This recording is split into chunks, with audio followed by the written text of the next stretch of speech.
Ciao a tutti, oggi in questo video proverò a mostrarvi come riuscire a moltiplicare questa, la dracena. Farlo è davvero molto semplice, seguite il video e provate a rifare ciò che vi mostrerò, perché sono certo che una volta che otterrete i risultati sarete contenti di averlo fatto. La prima cosa che occorrerà fare sarà quella di procurarsi un soggetto adulto che abbia dei rametti, perché sarà proprio prelevando alcuni di questi che si potranno ottenere le piantine nuove. Separare i rametti dalla pianta madre al fine di ottenere le talee che diventeranno le giovani piante è davvero molto semplice. Procurarsi delle cesoie o delle forbicine e dopo averle sterilizzate, mi raccomando, andare nel punto dove nasce il rametto attaccato al tronco centrale e con un taglio netto tirare via, in questa maniera.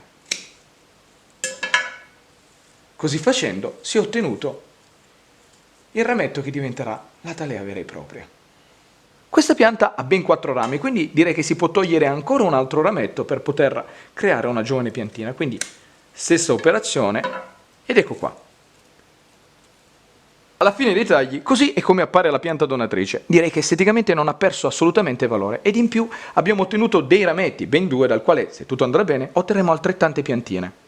Ottenuti i rametti, questi dovranno essere preparati al fine di diventare vere e proprie talee. Considerate che, se tutto andrà bene, nella parte basale, ovvero nel punto di taglio, nasceranno delle radici che all'inizio saranno poche ed esili e non riusciranno a dare alla pianta tutto il nutrimento di cui ha bisogno. Quindi, di conseguenza, bisognerà ridurre al minimo gli sprechi, ovvero tutte le foglioline che ci sono in eccesso andranno tolte, perché se non lo farete anche loro vorranno avere, tra virgolette, del cibo che però la pianta, avendo poche radici, non riuscirà a darci. Quindi basterà fare una cernita delle foglioline e togliere quelle più verso la base, semplicemente staccandole, in questa maniera. Basterà lasciare circa una decina di foglioline alla pianta, quelle saranno sufficienti per farla respirare e vivere. Nel frattempo si formeranno poi le foglioline nuove che permetteranno alla pianta di rigenerarsi. In questo modo. Volendo si possono anche cimare in modo da ridurre ulteriormente gli sprechi di energia. Nell'ipotesi che voi lo vogliate fare, basterà prendere delle forbicine ed andare a cimare in alto in questa maniera, così. Alla fine della pulizia, così è come appare la talea. Direi che è davvero un ottimo punto di partenza dal quale sperare di ottenere una giovane piantina. Preparate le talee, procurarsi un bicchiere, se ce la fate in vetro trasparente sarebbe l'ideale, e riempirlo con circa 5 cm di acqua sul fondo, dopodiché semplicemente andarle ad inserire all'interno e posizionare il bicchiere in un punto dove prenda molta luce, ma mi raccomando non i raggi del sole diretti, ed aspettare che dalla parte basale inizino a nascere le prime radici.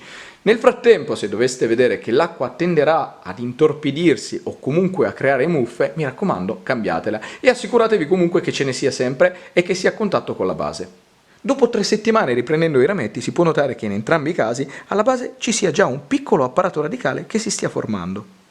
Cambio inquadratura per mostrarvi come, ma soprattutto dove si formino le radici. In questo caso si è formato nel punto di taglio, quindi quello di separazione tra la madre e il rametto. Se invece andiamo a prendere l'altra talea, si può notare che la radice si è formata nella parte laterale. Quindi si può formare davvero ovunque. Adesso le radici sono ancora piccine, quindi non si potrà mettere il rametto all'interno del terreno perché non è in grado l'apparato radicale che c'è oggi di sostenerne la crescita. Quindi basterà rimettere i rametti all'interno del bicchiere con dell'acqua e aspettare che si formino nuove radici e che tutte crescano abbastanza. Trascorsi altri 15 giorni, così è come appare l'apparato radicale in entrambi i rametti. Qui c'è una radice che è cresciuta, ce n'è soltanto una, ma si può notare che si sta creando un apparato secondario su di essa. Invece in quest'altra, oltre alla radice principale, ne sono nate tantissime altre piccoline.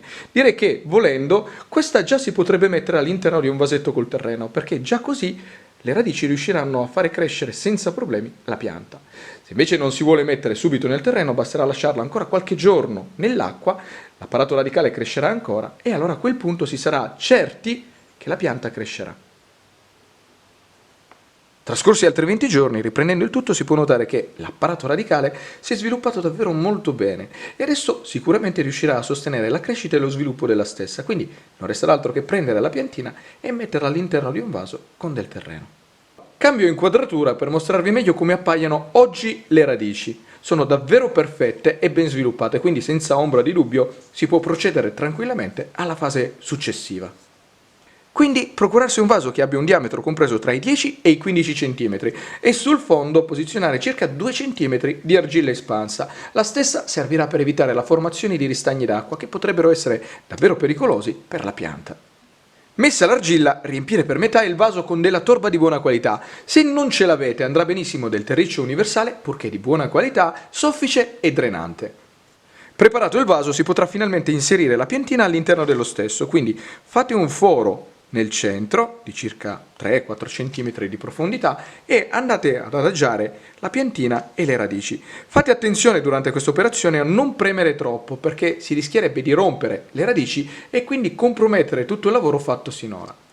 Quindi una volta appoggiate semplicemente andare a rinzaffare tutto intorno con dell'altra terra. Fate in modo che tutto l'apparato radicale venga completamente coperto. Mi raccomando, non fate troppa pressione perché sennò il pericolo di rompere le radici aumenterà. Riempite il vaso col terreno, vaporizzare e bagnare il tutto molto abbondantemente. Fate in modo che il terreno sia ben zuppo. Dopodiché posizionare questo in un punto dove prenda molta luce, ma mi raccomando non ai raggi del sole diretti. E non resterà quindi a questo punto che aspettare che la stessa cresca. E con questo il video si conclude, spero che vi sia piaciuto e che vi sia servito per imparare qualcosa di nuovo, di utile e di carino. Se vi è piaciuto mi raccomando lasciate un commento, mettete un mi piace ma soprattutto iscrivetevi al canale e già che ci siete dategli anche un'occhiata. Detto questo vi saluto e vi aspetto al prossimo video.